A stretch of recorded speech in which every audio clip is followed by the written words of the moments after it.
Alrighty, we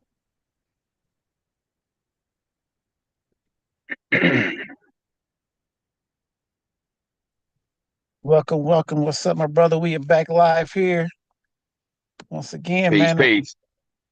Another show. Yes, sir. Yes, sir. Well, Uh, the second show, right? yeah, our second show. We two in now. Yeah, I give it about five. I've been telling everybody I give it about five. Uh, but yeah, I think this one's gonna be a good conversation with you today. You know, Yes, we sir. got we got our topic of the day is weaponizing the child. You know, Yes, sir. so let's kind of talk about when we talk about weaponizing the child. What comes to your mind? I'm going to go biblical a lot throughout this whole show. So the reason why I want to go biblical is because a lot of people, different religions, different cultures, um, of individuals that I've been talking to are biblically focused. Even the people who are on the wrong side and right side of this argument, all I hear is Bible, Bible, Bible, Bible, Bible. So I'm going to be biblically today, and I am going to be focusing on Solomon and the two women, the two mothers. How it used to be promoted to me, the two mothers who were arguing over the baby, and Solomon was going to cut the baby in half. And this story in the Bible, this famous story in the Bible, is literally a deep explanation of the weaponization of children. Okay. You know, well, when I think of, I'm thinking, you know, today's society, ghetto-ness, shamefulness, and exploitiveness. Because I think a lot of these Yes, sir. women, they're doing it, for all the wrong purposes. So Yes, sir. let's talk about it, man. Uh, because like for prime example, uh, there was just an article that was posted in reference to the basketball player from Miami, Butler, Jimmy Butler. His wife is, asking for more money for child support, and it's like, at what point is enough enough? You know, so it's like everything that women do when it comes to like the child support aspect and things of that sort, it always revolves back to money. And like I'm a father, 6 kids, 4 baby mamas. A lot of people don't know that, but it's like I've seen the ups and the downs of it, Yes, and sir. That's my first time knowing that too. yeah, so I didn't see the ups and downs. I know I could probably write a book about dealing with the court system and child support and things like that because I've been in it so long. I'm saying I had been in it for so long and dealt with so much going through it, and it's like I had a conversation with my sons, and I asked them the questions. You know what I mean? One time I said, how did it feel with as far as y'all growing up? Did y'all think I was a great father? The fact that me and your mother stayed at each other's throat, did that ever play a part or affect y'all in any way? And they told me that yes, it did because they felt like it was a tug of war all the time. They felt like they had to pick and choose whose side to be on and when to be on that person's side. Um, and I ask, and people, and a lot of mothers don't understand that puts a complex on the child because it weighs on them. Me, me, I was fortunate enough to always, navigate through the system and fight for mine and make sure that, they knew who their father was and I wouldn't let up on that. So, you know, but there's a lot of fathers out here that don't do that. They Yes, sir. they back up because I don't want to deal with that chick, and what I mean, she driving me crazy, and if she don't want me to see the baby, I don't need to see the baby. It's like, but as a father, a real father, it's like, you brought that baby into this world, you need to stand up and step up. So, you know, but that's just part of my story. I'm gonna get deep with this one because I got another reference that I'm going, but I ain't gonna start it off with that. So but I'm gonna hand it over to you. Okay, so let's look at the definition of a weapon. Because again, I want to unpack this from the smallest crevices, and go as macro as possible. Um, the definition of weapon is a means of gaining an advantage or defending oneself in a conflict or a contest. Conflict or contest. So when this goes out, because I'm actually going to share this one as well. Like I said, I was going to wait until about 5 to like really get it going. I'm going to share this one. Um, we're at a point though in these conversations where we should be able to talk about the good cases and the bad cases. Good cases, bad cases. Mm-hmm. Up, down, boy, girl, dry, wet, skinny, fat, good, evil, God, devil, nothing, something. Every problem has a solution. One thing I found out though, when you talk about women and you talk about men in relationships, marriage breakup, weaponizing children, blah, blah, blah, blah, blah, there's no balance. It's always it's always one-sided. You want to talk about the problem, but everybody, I ain't gonna say everybody, but everybody that I'm talking about wants to talk about the people who are not doing it.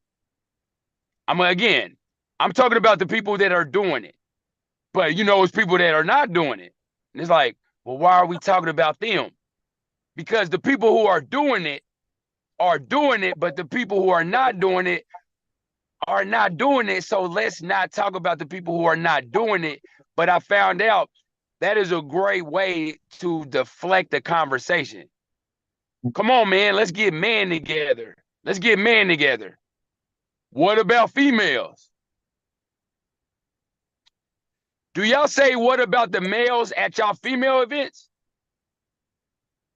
Sometimes, but not all the time.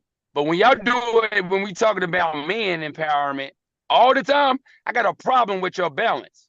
So let's break this down. Let's break down to some communication parameters that I'm going to follow throughout this whole conversation. So look at it like this. I feel like Martin Luther King right now because I got a dream that one day conversations under this umbrella cannot experience these specific phrases. Number one, that doesn't speak for everybody. Number two, everybody ain't like that. Number three, well, I know some people that don't act like that. Number four, all men are not like that. Number five, all women are not like that. I have a dream that we are not going to have that. We're not going to hear that throughout these conversations. Let's treat this conversation, or I plan to treat this conversation like a 911 operator. Imagine calling 911. Imagine calling a philosophical 911 operator, okay? Mm-hmm. And you're calling 911 for a specific problem. Here's your problem. And the 911 operator be like, well, man, hold on, ma'am, hold on. All men don't be killing people. It's like, no. He's trying to attack me, or she's doing this. She's choking me. She's doing. This is an actual happening. Imagine the 911 operator being philosophical and saying, well, everybody don't be choking people. So you lack the ability to be present. I talk to people like that, and again, I'm talking about an actual happening that's Uh-huh. presently happening, and you want to be philosophical and say, well, all men ain't like that, all women ain't like that. That don't speak for everybody. Why are you there? Because you're not being present, which means you're not going to be fair, which means why are you there? So I just plan, looky, I plan to be present right now, and I plan to have real present, balanced conversations throughout this podcast.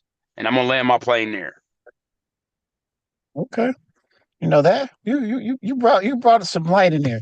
So let's talk about the man aspect of it. Uh, because a lot of brothers, you know, I don't know if they feel like they are inferior.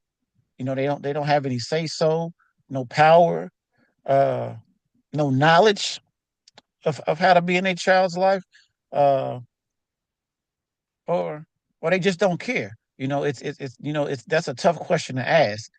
Uh, but I know a lot of like say I'm gonna keep referring to me because like I said I've been through a lot of it. You know, Yes, sir. uh, and it's like with me, I had a mentality to where my father wasn't there.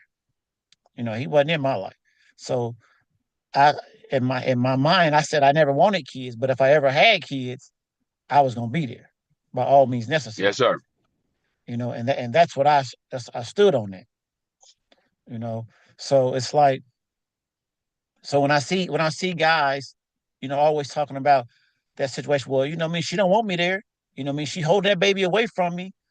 Um, I don't know. She won't. I can't. The courts this, the courts that.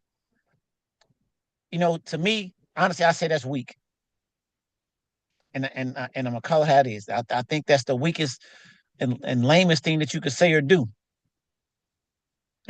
You know what I mean? So it's like it's so when so every time I think about that, it's like now if you really want to be in your child's life, you can.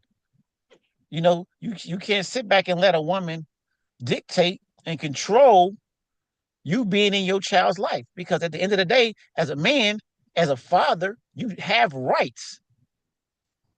And everybody think oh I don't want to pay this child support, so I don't want to be in the child life. Learn the system because those two are two different things. You don't have to pay child support. If you know what you're doing and know and learn the law, you can go down there and get the child support part taken care of too. Well, you ain't got to pay child support. Y'all can go 50-50. But as a man, a real man, like I said, I feel that it's you're laming yourself out by not taking responsibility for your child. Your thoughts? For this system was created. The child support system and the family court system was created for good fathers or bad fathers. What would you say? I think it was set up for the good fathers because those are the ones that's going to pay. No, no, no. They Let's look at it like this. When they no, first created that system, do you think they was sitting around and was like, man, all these fathers taking care of their homes, man, we need to create a system to lock them in to this system? Or was it created for so-called deadbeat fathers and deadbeat mothers? no, it was created for those that's going to pay because look at it like this: those who pay keeps the system going. The ones that don't pay, they don't care about those. You know what I mean? Because they know they're not going to get no money out of them. So No, no, that's no. why So they I agree suspend. with you. No, no, I agree with you. What I'm saying though is what you're saying is it's set up for people that's going to pay and will pay and can pay. So we agree there. But this is what I'm saying here. Um, they couldn't sell it like that. They had to sell it for this is for deadbeat fathers and deadbeat mothers who don't want to take care. They couldn't sell it. They couldn't sell it as, oh, we created this for people that can pay. They couldn't sell it like that, right? They Oh, had oh to yeah. sell it under the umbrella of bad parents, right? Mm-hmm. Okay. The reason why you said, because I used to say that too. I used to be like, man, these fathers is weak and da da da da da. These fathers ain't weak. The good fathers don't know how to be bad fathers, so they don't know how to fight a system that was created for bad fathers. I don't even know that. Most of these good fathers don't even know how to do the research of a fight against their good works. Bad fathers do. A lot of bad fathers, they know they on some bad stuff, so they go into situations having lawyers and having stuff set up. Because when you a grimy person, you know consequences coming with your griminess. Good people, they don't really roll like that, especially in family court. So they get railroaded a lot because the system wasn't created for good people. So good people don't even have to think about, oh shoot, like Luck said, I gotta know what I'm doing. Weak fathers, I've seen weak fathers because I've interviewed thousands and thousands of fathers. Um, and they do care. I've met more fathers that care than don't care, if that makes Mhm. sense. And it's a sense of hopelessness. But like you said, I don't know my rights. And the Bible even said, "My people perish for a lack of knowledge." Root word no. When you don't know your rights and you don't know your system, you don't know the system that you're in, you could be considered weak, or you could consider it as a loser, or you shutting down. But if I ask you, okay, how do you buy a private island and 15 Rolls Royces next week? Mhm. Most billionaires and millionaires can answer that question, but a lot of thousandaires will be like, I don't know. And Yep. it's easier to answer that question sometimes than a distraught father or a distraught mother going through personal issues and life issues on top of fighting a family court system that have made people self themselves physically, do physical harm or chemical or liquid harm. Let me drink myself to death. This system, there's statistics on how this system affects strong people. So weak people, this system is eating them up. And it's built off of the family feuding. But the Yep. system doesn't work until one parent is mad. So Facts. when the parent is super mad and emotional, the system is set up to make a quick decision. Make a quick decision. And a lot of families are under attack. So you know you're not going to get a lot of good advice from the family members. Like, maybe you should think about it. Maybe we should sit down and we should see both sides and meet in the middle. And there's your truth, and that's the other person's truth, and there's the truth. Let's see who's closest to it. You're not going to get sane advice when you're going through a relationship or dating issues with parents. You're going to get insane advice. So imagine being emotional. Imagine getting insane advice. Imagine a system set up for you to make quick decisions when you're mad and the children are mad. Things are going to happen. Facts. And from the years and years of me studying parents who have went through the system, everybody says, I'm sorry. I wish I would have did this. A lot of the defiant parents, they say, oh, well, it's in the past now. Oh, what can I do? I did the most famous one of all time is, you ready? I did the best that I could. You're gonna hear that. I'm just telling you, you're not gonna hear nothing new. You're not gonna hear nothing new. True. But why don't we study the system? Because the system is not a person, it's a machine that people move. It's a machine that, you can hire one lawyer to push the machine, then you can hire another lawyer to push the machine. And it's just a really slow, gargantuan machine that just destroys families. So we always be like, we got to fight the family court system. It's a machine. And you can fight it through lobbying and getting laws changed because The reason why a lot of women are behaving this way is because, again, they're getting insane legal advice Mm. during some of the most emotional times of their life by older, bitter people who, for some sick, deranged reason, they love to see younger love fail. Questions like, And when they magically snap out of it, they'll say, "I'm sorry. I didn't know no better. It's in the past. Let it go. Again, I did the best that I could." You're not gonna hear nothing new.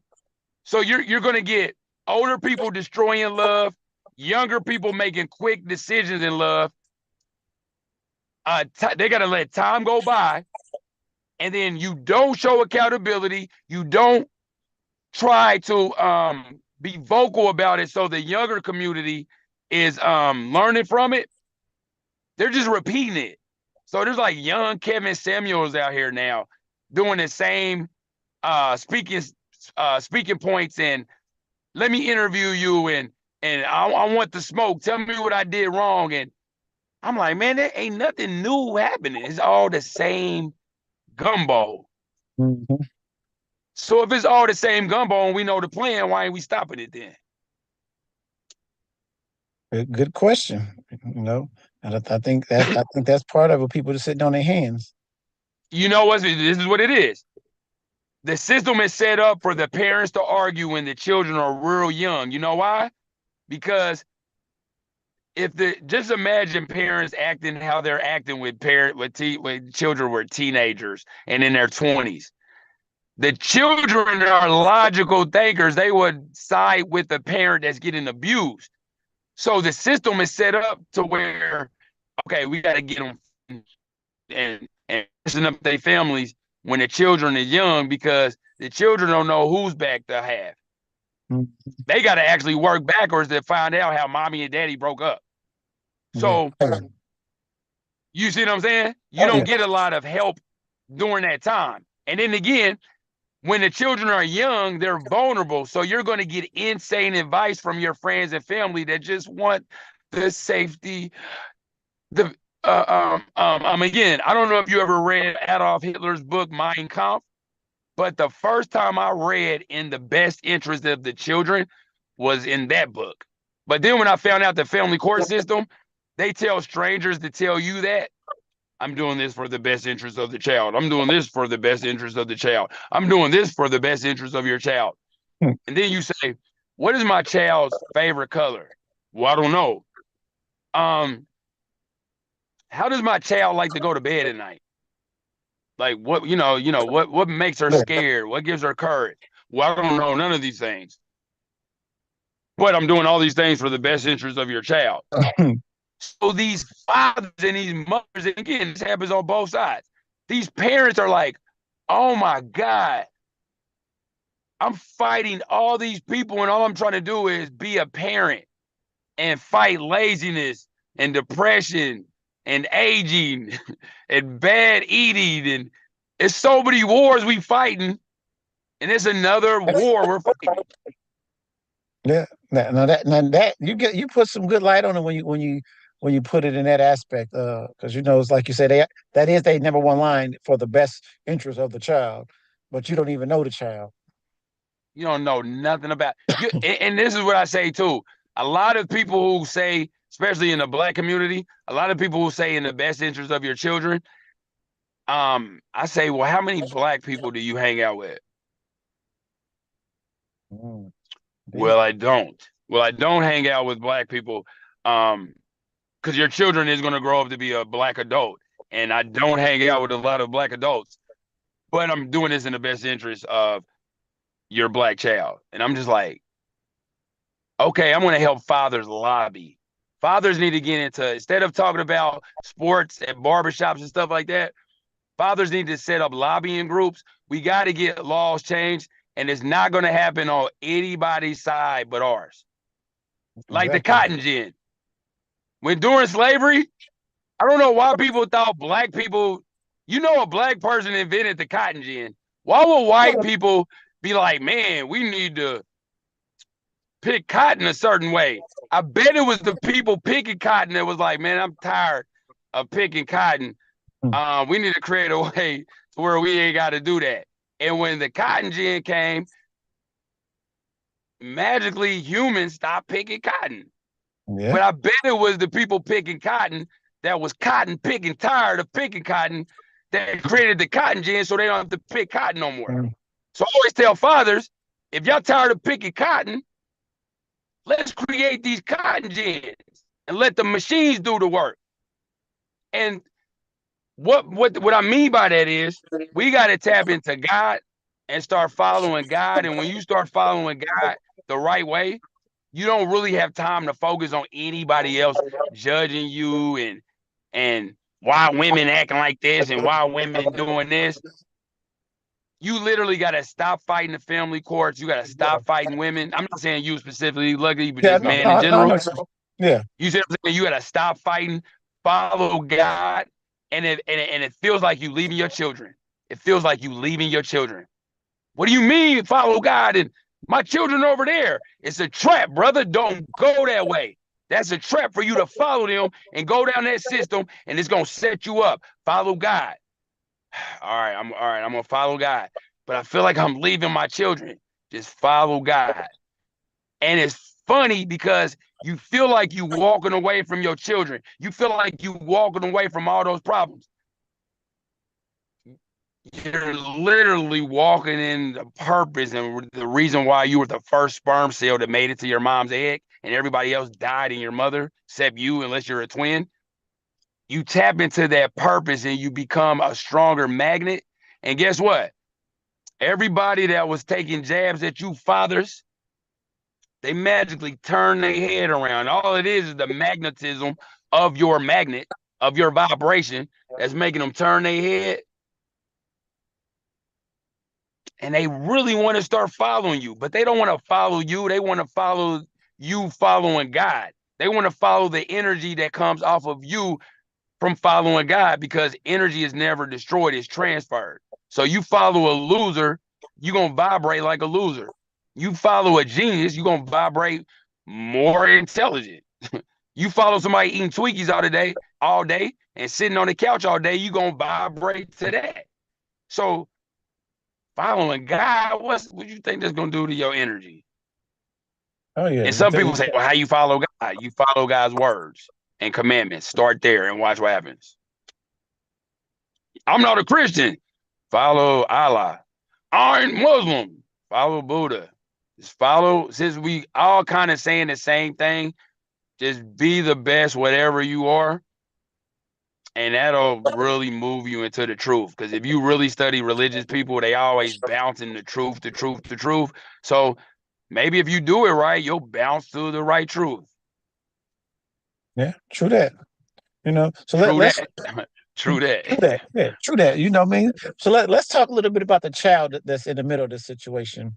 Because like I said, Yes, sir. I told you, I gave you, the breakdown of what my uh sons had told me, how they felt like they was always in the middle.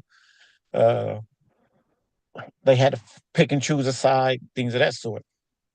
Now, I'm quite sure there's a lot of kids out here that's dealing with that same situation. And I think it's also a reason why a lot of these kids have a lot of these conflicts uh, within themselves, because the mother is keeping them away from the father and the father side of the family. And as they're growing up, they're growing up, and there's things about them that they don't understand. And those things that they don't Yes, sir. understand, it comes from that father side of the family. So the mother can explain to that child, Yes, sir. why they're feeling that, or why they're going through that, because it's not her side of the family. She don't even understand it. She Yes, just sir. she just looking at it like you got an issue. But at the end of the day, it's not an issue. It's a gene connect that child is dealing with that the mother just don't understand. Yes, sir. So when these mothers are weaponizing these children and keeping them out of these fathers' lives, they're weaponizing against their own child and don't even realize it. And I think that's why a lot of these kids are having these mental issues, because they're not fully developed, because they don't have a full breakdown on who they are. They can't identify with who they are. they're missing a piece of them because they wasn't part of that father's family. They don't get to see how their cousins, their uncles, their grandparents do some of the same things that they did. So they're not wrong. They're Yes, not sir. crazy. It's just a piece of them. Yes, sir. you know, and these mothers got to understand, yeah, you hurting that father a little bit because that you're not letting that child be in that father's life. But at the end of the day, that father's still gonna keep living. He's gonna keep going to work every day. He's gonna go out and party. He's gonna go get him a drink, and that child is gonna be the one over there suffering. So when you weaponizing the child, honestly, you're hurting the child more than you are the father. Now I'm gonna pass it to you. Okay. Let's say you were peanut butter, and let's say women, your child's mother is jelly. Okay. Mm-hmm. And then y'all get together and y'all make a peanut butter and jelly sandwich. According to the scientific world, we know, according to science, in my opinion, according to science, the XY chromosome means you have a father and mother. Thanks. So, scientifically, let me tell you why you're right, Lucky. If a X and a Y chromosome get together, they create a child. That is two people, according to science and according to the family law system. According to science and the family law system, your child or children are two people, your father and mother. Okay? Mm-hmm. Hold on, Jason. So, what you're saying is my child, my daughter, because she's a woman, she's a girl power. What you're saying, Jason, is my daughter is 50% her father. Scientifically, I'm saying that. So, Jason, what you're saying is if I don't let her Y chromosome raise her, I just raise my children off of successfully. I'm successfully raising my child. The best that I could do is 50%. And I go like this. The parents that can get it, I'm like, oh my God, you can understand that? But I'm doing a good job. Until I understood what you just said, Jason, my good job is only 50%. So to make sense of that is if I went to work and only got 50% of my paycheck, I would have a problem with that. Any sane person would have a problem with getting 50% of their paycheck. Mm-hmm. But it's a good 50%. Lucky. I got you. I gave you 50% of $1 million. I owe you $1 million, but I gave you 50%. And I tell you, and my only logic is, bro, I gave you a good $500,000, Luck. Would you Yeah. be happy that I said that to you, or would you be like, that makes no sense? Give me my other 500,000. So when one parent raises a child really, really good, you're only doing the most you're doing successfully is 50%. Because according to science, children are nothing more than a makeup of an XY chromosome. So you should probably let the other parent influence the other DNA. Watch this. This is what I hear a lot. But the other parent is bad. Ooh, Okay. boy. Okay. Here we go. All right. Hey, you touching something now. Oh, okay. Here we go. The other parent is bad. And I always ask those parents, the first day you was dating him or the first day you was dating her, what if somebody said, don't date him or don't date her? They're bad. You probably would have ran them over with your car because you was so in love. And they all parents say like, yeah, you're right. And then I say, magically, you have a relationship problem with that man. You got a relationship problem with that female, which makes them a bad husband or boyfriend. But nope, nope, nope, nope, nope. It also makes them a bad father. So if you're a bad boyfriend or husband, you're a bad father too. And now the children have to be taken away from you because instead of being logical and scientific with my problem by saying, yeah, you're being a bad boyfriend and you're being a bad husband. We live in a system that says, hey, you know they can be a bad father too, or they can be a bad mother too. Oh, wait, that's not fair to the children. But I'm mad at your father or I'm mad at your mother. So I'm going to take them away. So the chromosome, I always warn parents about this. That chromosome that the father was created to tame, that chromosome, that DNA that the father was created to develop. And again, vice versa for the women, because again, there's somebody listening right now that is itching and just like they're just saying, they're screaming at the screen. What about the women that go through this? They lack the ability to say, first of all, they lack the ability to hear me say, I'm talking about both sides. They didn't even hear that. They're just screaming at the screen and they're like, what about the women? Or again, if we're talking about the women, well, what about the men? Those are the most dangerous, insane people to have in your conversations. And I'm to the point now, once I hear that ridiculous statement, I say, you know what, you're right. And I stop talking to them.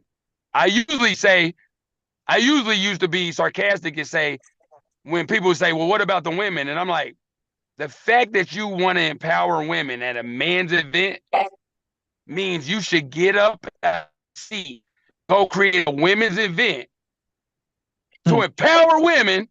And I promise you, I won't show up to it and say, what about the man? I promise you, I won't show up to that and say that ridiculous statement that you're saying to me right now. I promise you, I won't show up to that event and say that to you.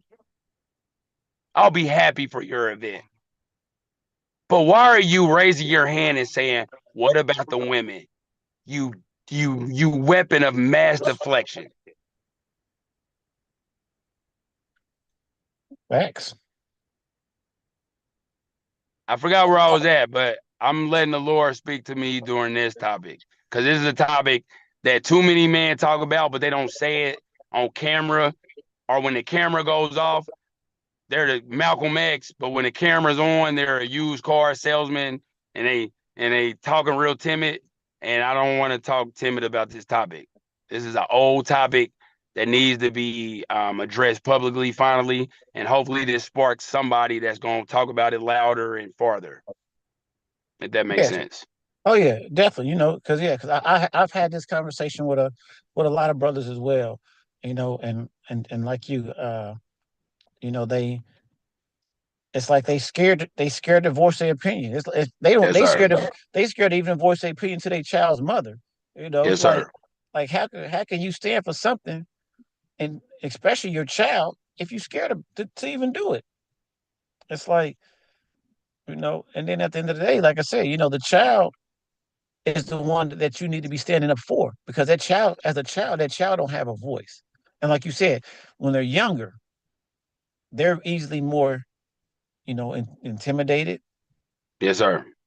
influenced, you know, and change, and they use them to and get inside that child's mind to where they get that child to even be mad at you, like you ain't doing your job, and that child don't even know what your Fact. job is supposed to be. And again, remember XY chromosome. Just to prove that point again. Haven't you heard a parent, and again, father and mother, mother and father, have you ever heard a parent say when a child is doing good, that's my baby? Oh yeah, But but when that child makes a bad decision, have you ever heard your child did this? oh yeah, So from a subconscious standpoint, parents know how to choose which DNA they want to represent. So they know again, when something bad happens, it must be the dad's side or the mom's side, whoever's mad at who. But magically, when a child does something good, It's my baby. It's my baby. You don't Boy, hear the other parent. You don't really hear a lot of, you hear again, I worked hard to get, no, you want the best you can do is 50% of the DNA that is in your child. The best you can do. yeah, oh yeah, nothing more. Now, they got coaches and they got mentors and they got tutors according to your 50%. Because the people you would bring in will be a different mentor, tutor, whatever, than the father, or vice versa for the father and mother. Facts. You see what I'm saying? So again, any new people you bring in is still connected to your 50%. Yep, because you're gonna pick somebody that gels with you. Magically, you're magically gonna get somebody that gels with you. Even though when your child is tripping and you want to give it back to the parent, because another thing, you can't control women. Um, well, you can't really take care of, a lot of men can't take care of a lot of women that are under this category. And I'm going to use a Bible verse to tell you the type of women I'm talking about. Um, but a lot of these men can't, really head a woman up and be the leader that these women need because they can't control them. And you can't love what you can't control. Meaning, have you ever seen a mother give her son up to the father when he's a teenager? Mhm. Yeah, I've Because he's seen that. coming in whenever he wants. He don't listen. She spanks him. He laughs at her punches. And she says, I can't control him anymore. Let me give him to his father because I love him. I just can't control him. And I don't want to control him to ruin his life. I want to control him to help my son. But magically, when a man want to control a woman, he want to just keep her down and he want to and again, shout out to Kevin Samuels, but I have empirical data to show I've been talking about this topic so long. I'm 43 years old. I wrote my first book at 21, but I was getting paid to talk about this in my late teens. And I was talking with older seasoned speakers. So this is a topic that holds near and dear to my heart. So I'm just keeping it real, bro. Um, when we get a chance, I want to talk about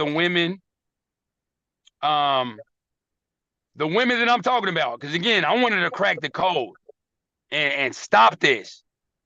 And again, anybody that's hearing this that's going to spark the change, they're going to hear this and they're going to know what I'm talking about.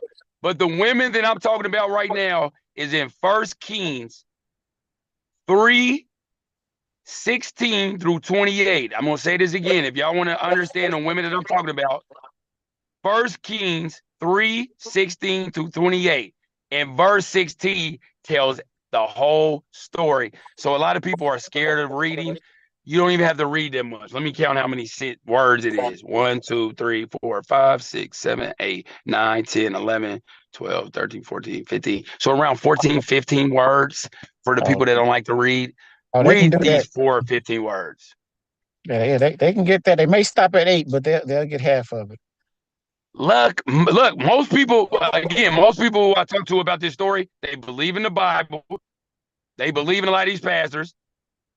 And last time I checked, I'm 43 years old. First Kings 3:16 through 28 is way older than me. Way older than me. Do you want to know what verse 16 says, Lucky? Give it to us. Okay. The story's about Solomon. He was a king, and it was two mothers fighting over a baby. And it was always told to me it was two mothers. So I said, man, okay, it was two mothers. But First Kings 3:16 says, then came these two women that were harlots unto the king and stood before him. And I said, hold on. No pastor has ever told me in my 43 years that these two women were harlots. I heard they were mothers. I heard they were caring mothers. I never heard that they were harlots. And I said, because the story really is about a bad harlot and a good harlot. Mm-hmm. which to me just doesn't make sense. It's like saying a wet desert or a dry ocean. It doesn't make sense to me. But that story is again about a good harlot and a bad harlot because if you and again I'm telling y'all, go read First Kings 3:16 through 28. Um, it's a story about two harlots, not good women. There's so many good women out here. There's so many good mothers out here. This story is about two harlots. Jason, what about the good women? I don't know. They don't get to shine. Let's talk about two harlots. They're mothers, but a giraffe can be a mother. A hippopotamus can be a mother. So a mother is a title that anybody can, a hyena can be a mother.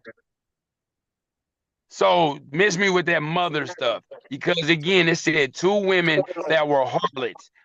Do you know, Lucky, one of the mothers was sleeping so good she rolled over and killed her baby? Now the so-called good harlot, because again, it just doesn't make sense. The good Mm-hmm. harlot was sleeping with her baby that was alive. The bad harlot snuck and put her dead baby with the so-called good harlot's baby and took her baby. And the good harlot woke up and said, "Hold on, this ain't my baby." And then she looked and seen her baby over there. Because one thing about bad harlots, they're delusional. Why would a woman have a baby and then get a new baby that's dead?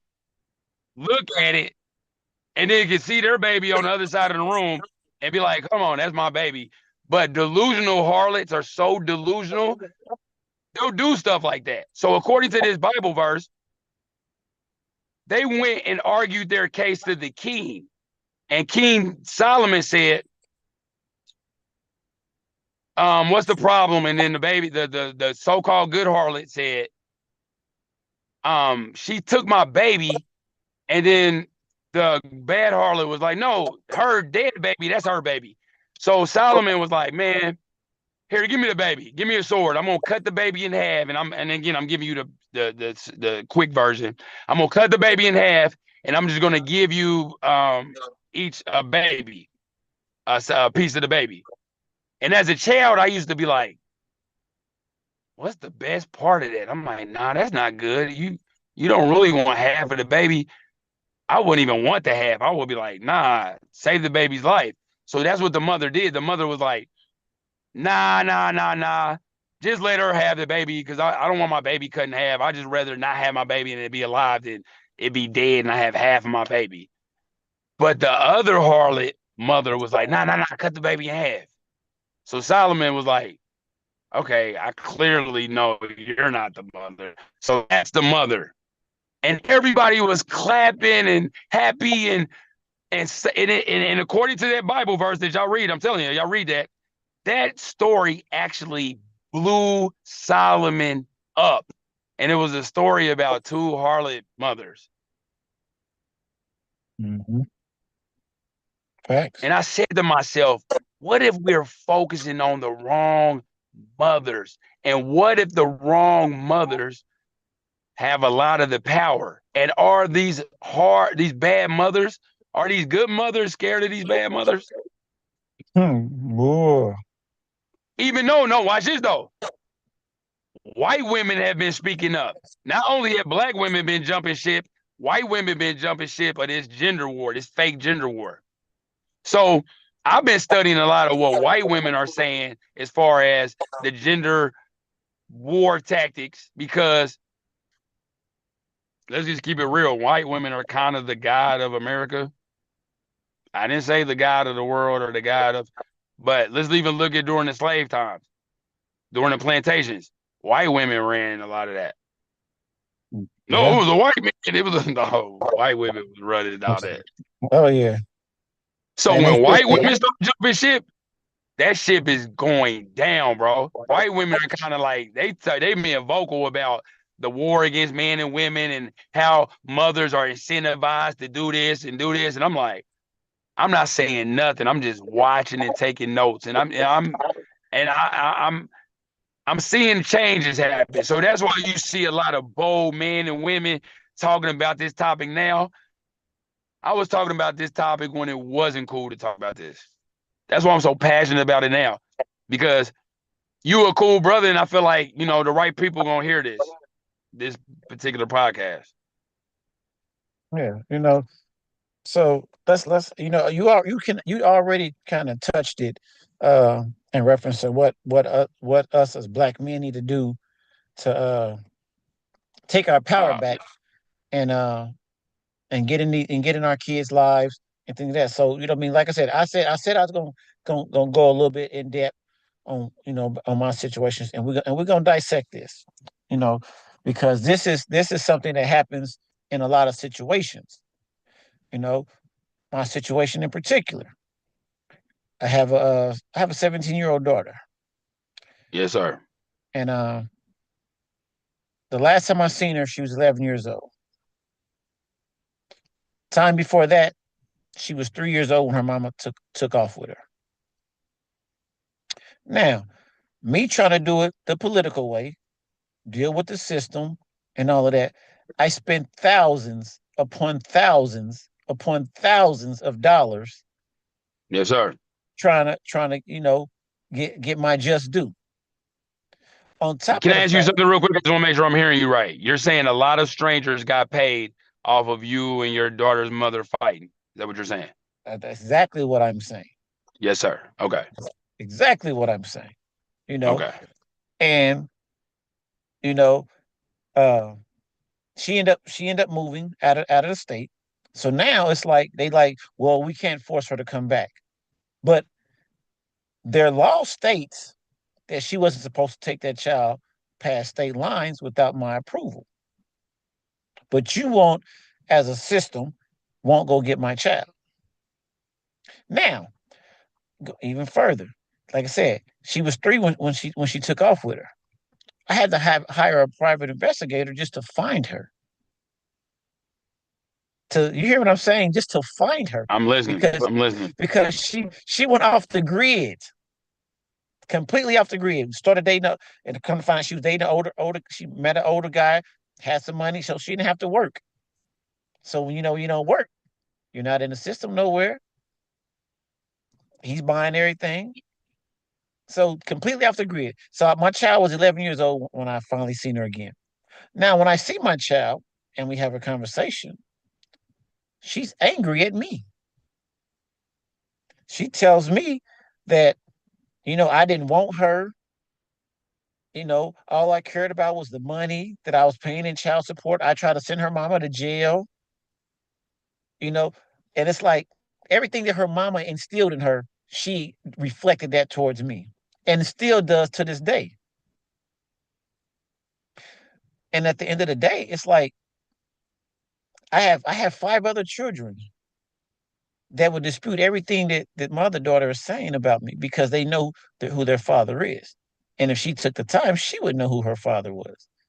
But the Yes, fact that sir. her mother took her and instilled all this anger, her anger and hurt because me and her didn't work out.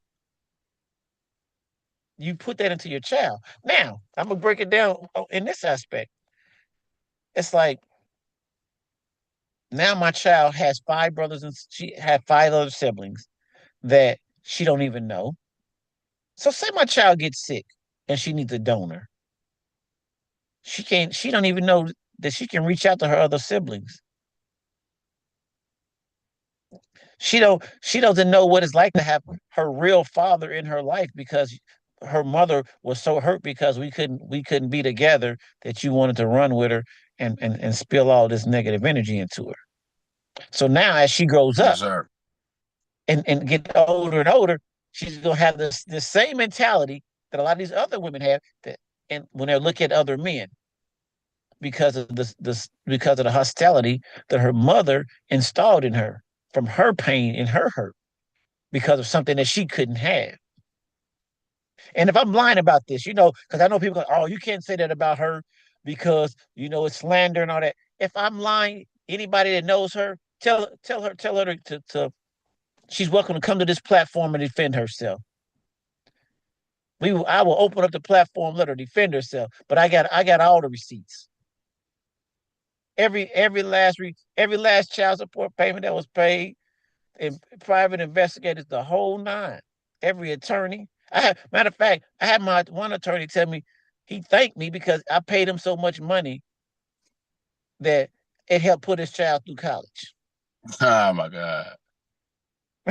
So you see what I'm saying? It's like, I'm a, you know, but that's not saying that. So when we talk about weaponizing the child, that is weaponizing of the child because, like I said, the anger that my child has towards her father that has done nothing to her but wanted to love her and loved her for the first 3 years that she was around him and is willing to give her anything in this world. But the mother has took that from the father because of her anger and her pain because of a relationship. That is when we talk about weaponizing of the child. But I'm gonna pass it over to you, you know. But that's just my testimony on it. Okay, can you hear me? My Yeah. Oh yeah. speaker changed. Yeah. No. No. You good? Okay. Have you ever got with a woman that really liked you and she started behaving like you? No, I haven't got one of those yet. That might scare me. No, no, no. When I say likes you, I remember this Floetry song. Um, it's called Superstar. And she said, everything he working on got me saying me too. Meaning everything he on, I'm on. That's my man. It's Hmm. a Floetry Superstar, if you want to reference that. She said, everything he's working on has got me saying me too. Meaning anything he down with, I'm down with. You understand that phenomenon, right? Oh yeah. Yeah. Okay. A woman that feels that way about a man, she don't really care about what her ex is talking about, right? Because she's on some new energy, right? True that. You said she dated an older man that they probably was being intimate, so they're exchanging and merging energies. And what if she's behaving like the energy transfer she just experienced? And then what if she's transferring that energy to your daughter, which is making your daughter have an energy towards you, a vibration towards you? What if that's not even your daughter? Like, that's like smoking weed or drinking and somebody saying you're gonna be drunk forever or high forever. Um, what if it has a cutoff date, just like an energy transfer? So from my years of studying this, the children that do fall for that, because it happened to me too. Um, a lot of older people was trying to turn me against my family, my parents when they was going through that, divorce and stuff like that. But I used to always be like, nah, Uncle so and so. You hear me? Yeah. Okay, Uncle so and so, his life is horrible. So his perspective, I ain't listening to that. Or Auntie so and so, nah, I ain't listening to that. My father ain't like that, or my mother ain't like that. I used to be younger, but I used to be able to filter bad, insane advice. But imagine, that's what I always tell these women, when you go out there and get a new partner, you're merging with that man. So say hypothetically that man don't like your child. Hmm. How the mother gonna start acting towards that child? I Facts. bet you if you find out how that older man feel about you, you will understand why she act like that. I bet you, like the Wizard of Oz, his punk ass is in the background with that little green curtain. Uh, um, I'm not gonna say controlling her behaviors. I'm gonna say he's adding ingredients to her behaviors. If that makes sense. Yeah. Well, he's no longer in the picture now. So, but I think up until she was like, I want to say, I'm gonna say 14. He probably was in the picture up until she turned 14. How's he been acting since he's gone? Since he left the picture? like I say, she still has that same negativity. Is it the same, or is it different same? Oh, it's the same. From what I've been finding out is, with a lot of my research is when the woman switches relationships or marriages, the fighting changes or the interaction changes um, with the father. So that's what I was just trying to see. Did the interaction change? I still could be beefing like crazy, but you're saying she's still interacting with you the same way, with Oh him yeah. or without him. Oh yeah, yeah. It's now she's 17, so it's installed. It's locked in. It's breeded. It's not going nowhere. You a Sagittarius, and what's her sign? Oh man, I want to say she's a Pisces. What is June? The first June, the first part Gemini. of June. Gemini. She's a Gemini.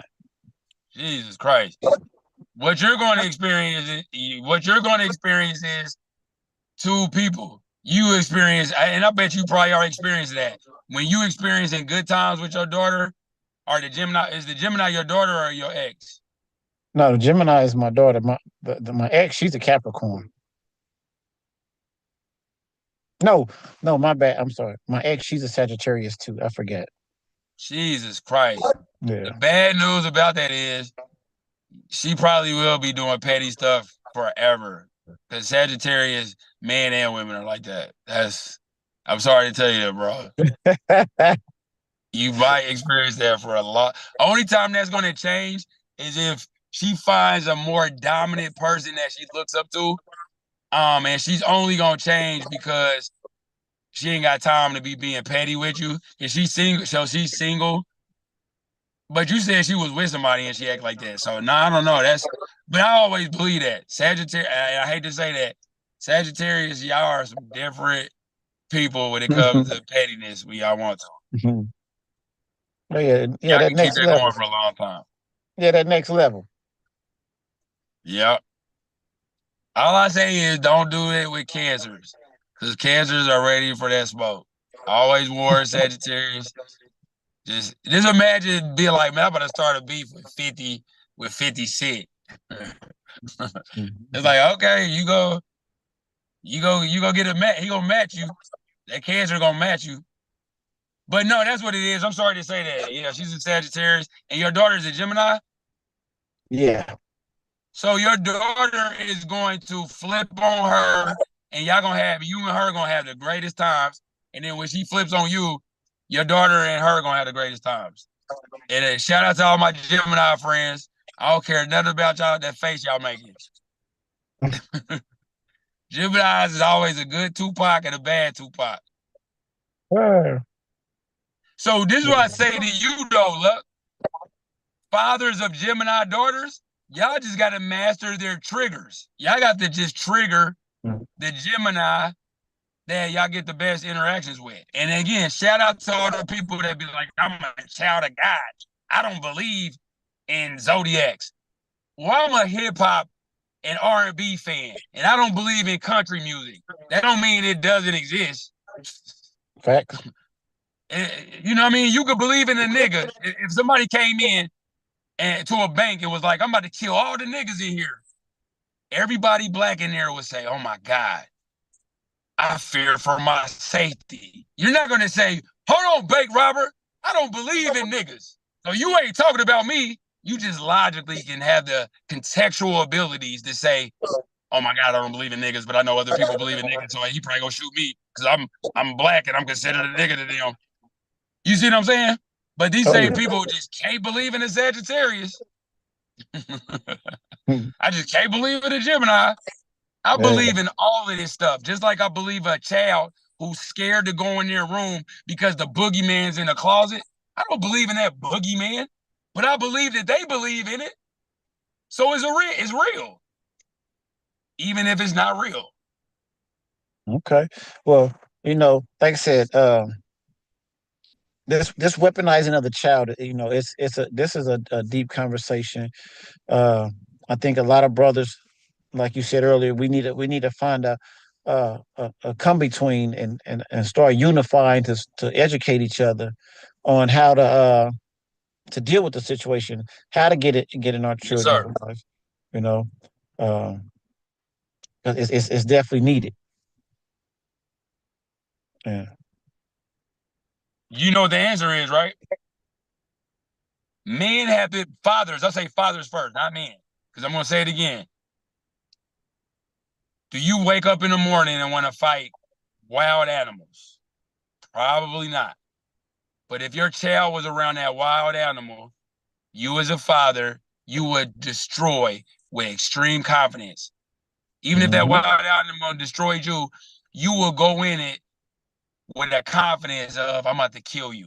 And animals even know when humans get crazy like that, they don't even mess with us. So that superpower comes from you being a father. That's why I don't say brothers with this. Fathers need to stick together and create little groups, right? Uh-huh. Support groups. Kind of like the Voltron cartoon or movie, or kind of like Power Rangers. So just imagine groups of fathers helping each other, little support groups. Then bigger problems are already here kicking our ass. So all what's gonna happen is the smart little groups, they're gonna formulate little Voltron, little mid-sized groups or bigger groups to fight the bigger problems. Other than that, we're on some imaginary stuff like we all gonna stick together. No, look at it like a middle school or high school lunchroom. We're not gonna all stick together. Or no, look at it like jail, the lunchroom, or the high school lunchroom or middle school lunchroom. Where's everybody gonna sit? Everybody's gonna sit with their pack or their tribe. Let's just be real. So that's how fathers are going to change this. Get with your tribe, get with your pack, get with your gang, get with your friends, get with your team, whatever you want to call a group of people assembling, and watch God be there. You know why God is going to be there? Because where two or three are gathered, God said, I'll be in the midst. So they pushed independence on us because independence goes against that verse. I think it's Matthew 18:20. So, brothers, fathers, stop being independent, you little Beyonce fans, and get with your little groups and help heal each other. And then learn how to work with other groups and heal groups of people. And then you'll look up and follow God. And you'll look up and all of these women and other people who have been keeping us down because we stopped following God and started following them and getting on their territory and turf, they'll magically stop waging war on us because imagine following God and people are shooting at us. Guess who else sees that atrocity? The God that you're following. And then the karma and cause and effect or reaping and sowing phenomenon that was created by God, like the law of gravity was, comes upon them, and you don't even have to fight. Karma fights your battle, even if you want to fight back. But we follow God and your purpose. You'll magically, um, you'll magically attract and be around the right information that's going to make us not even have these topics. So even when people try to bring up these topics, they're doing this against us. Which one you want to talk about, Luck? If God said, "Hey, come hang out with me today," Mm-hmm. and you got to experience really following God and hanging out with God, and then on this side, humans fighting against you. Come on, you wouldn't even remember that. You like, Right. man, who's hating on me on Facebook? Who's hating on me on Instagram? I've been following God, bro. You know what I seen today? Mm-hmm. Hey, that part. But we ain't following God, so we looking at other people's pages and we looking at filtered lives and we looking at cropped and edited lives. We looking at so much fake angles of life because nobody's gonna take pictures of what they really look like 360. you're going to get an angle, and I'm going to filter and crop that angle, and it looks like I'm balling today when I should be asking for help. I want to look like I'm balling today. So social media influences a lot of us to block our blessings because the editing, filter, and crop button allows me to not look like what I'm going through. So again, fathers, stick together in your little specific groups. Like if you are in jail or prison or in the high school or middle school lunchroom, and empower your people. And then again, once we get that down pat, work with other groups. Because nobody's coming to save us. We all we got. But I look at life like a basketball game. I would really pick a lot of black dudes on my team, even though I play with some of the greatest white players on the planet. I would pick a lot of black dudes. So when it comes to empowering, why do we need anybody else but God and other black men? Facts, and I'm gonna say my closing remarks with this, and then I'm gonna land my plane.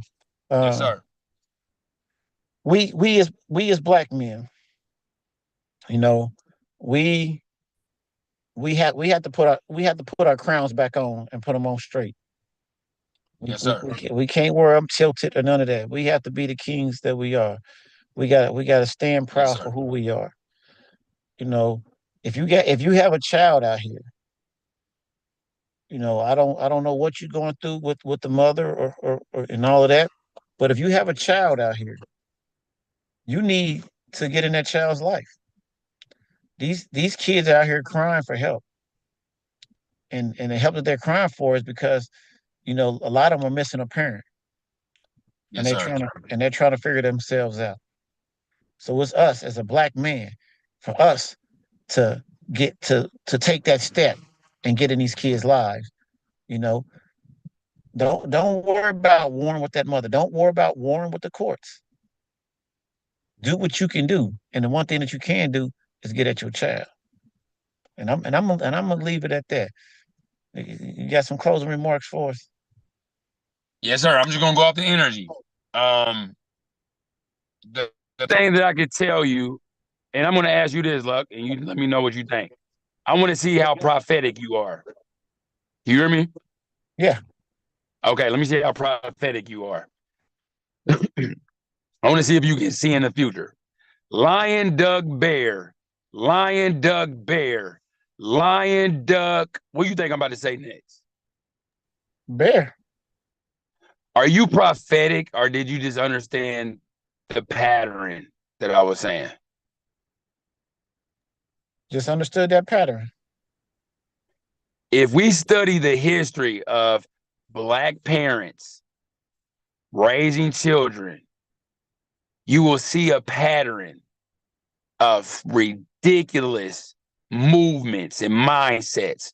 And you'll see a pattern of smart behaviors and mindsets and movements as parents. And then you'll start saying lion, duck, bear, and then everybody will be like, they'll call you a prophet, and they'll be like, oh my God, you can just see stuff in the future. And children will be like, how do you know that? And you are so knowledgeable, and you're just really not knowledgeable. You just read history and you can see the patterns of everything we said. Is nothing new under the sun. Everything that we're going through, there's nothing new under the sun. So the most successful people I've seen under this specific reality are the fathers and mothers that can read the history of this first. Whatever you're going through, I'm sorry to hear it. But whatever you're going through, study the history of it so you can see the patterns. So you could be like Luck just now, and you can see in the future. And you can call things that are coming before they come, which means you can prepare for the things before they're getting here. Not because you're some prophetic person, not saying people don't have the ability to have foresight, but there's a pattern, y'all. See, read the history of all of this. What are you talking about, fathers? Read the history. Watch, if you're not a good reader, watch the history of on Google or YouTube, the history of the family law system. And once you see this pattern, hopefully mothers and fathers will stop moving so emotional when the child is so young. Because all your best, the best you can do is 50%, because due to science and the reality of science and the family court system, that child is nothing more than a bundle of XY chromosomes. And you can only make your half better. So get with your other half, the person you used to call your better half, so you can make both halves of your child better. Even if you don't, even magically, you don't have a perfect partner. You know how you learn the mistakes of your ex? You know how your children learning the mistakes of you? Stop keeping them away from your so-called ex because they're making mistakes. Those mistakes will teach your child what not to do sometimes. I don't drink because my father drunk. I don't go to prison because my father went to prison. I don't hit women because my father hit women. So sometimes you think you protecting your child from that. Sometimes they need to see the whack side of mommy and daddy. I said mommy and daddy. Facts. So they can learn what not to do. And I'll land my plane there. All right. Well, y'all, we definitely appreciate those that are watching us live, and tapping in. Leave y'all comments. If you watch this show later, definitely leave your comments and feedback. We're gonna go through all of it. We're gonna look at everything y'all got to say. Everybody's opinion matter. Catch us on our next show. We're gonna go deep on this one because this is that big conversation everybody's talking about. But we're gonna call it dating black. Black men dating black. So you know what I mean. Catch us on the next episode of Say Bruh, and we up out of here. Peace.